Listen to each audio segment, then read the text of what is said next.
Navadna barvilnica. Sedaj vam bom predstavil našo prvo zelnato invazivko. Navadna barvilnica je rastlina, ki zraste tudi do 2 metra. Najdemo jo povsod po Sloveniji, od Primorske do Prekmurja.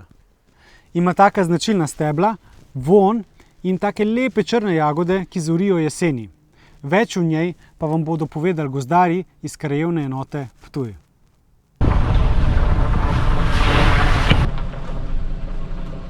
Lepo pozdravljeni, sem Mateja Zoiser. Na območni enoti Maribor sem vodja odseka za načrtovanje razvoja gozdov.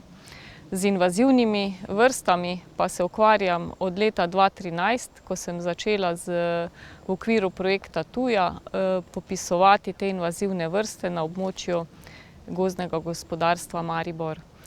Skozi načrtovalsko delo pri popisih sestojev sem se skozi srečevala z invazivnimi vrstami in nekako spoznavala tudi to problematiko širjenja invazivnih vrst. Danes pa vam bom predstavila navadno barvilnico. Kot vidimo, tu je celo polje te navadne barvilnice. Gre za zelnato trajnico. Steblo je obarvano nekoliko rdečkasto. Cvetje grozdasto socvetje. Na začetku je bele barve, cveti rastlina nekje od junija do septembra. Iz tega socvetja pa se potem razvijejo jagode, ki so sprva zelene barve, kasneje se pa obarvajo temno vijoličasto do črne barve. V vsaki jagodi je 10 semen. To socvetje grozdasto ima okrog 30 do 70 jagod. To je zdaj dobre 3 mesece stara rastlina, ki ima že zelo dobro razvito korenino, razvejano, se razmnožuje tudi vegetativno, to je iz korenine. Skratka, tole ima pri steblu, ima že razvito nastavke, kjer bodo drugo leto pognale nove rastline, nova stebla. Zato je pri odstranjevanju zelo pomembno, da odstranimo korenino vsaj 5 cm pod stikom med korenino in steblom. Za navadno barvilnico je značilno, da ima v steblu, ko ga prerežemo, kamrice.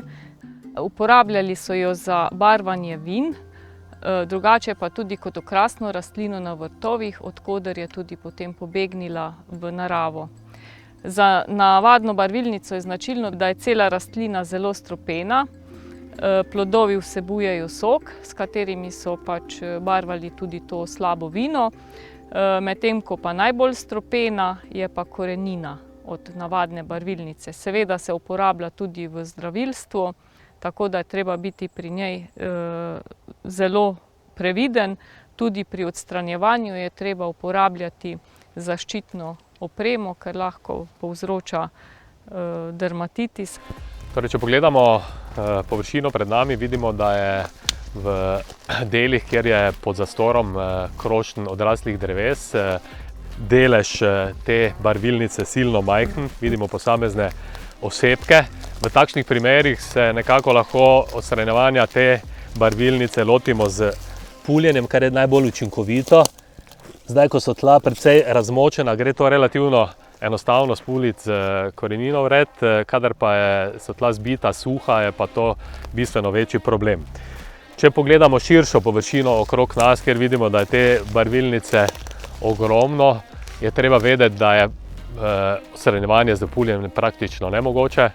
Zato, kadar želimo obnoviti gozdove, to počnemo tako, da 2-krat na leto, torej spomladi nekje do konca junija in potem še v poletnem času, površine požanjemo, seveda pa vmes pazimo, zato imamo sadike, ki smo jih posadili, označene s količki, pazimo, da ko obžanjemo, ne posekamo tudi oziroma ne porežemo tudi teh dreves, ki smo jih posadili.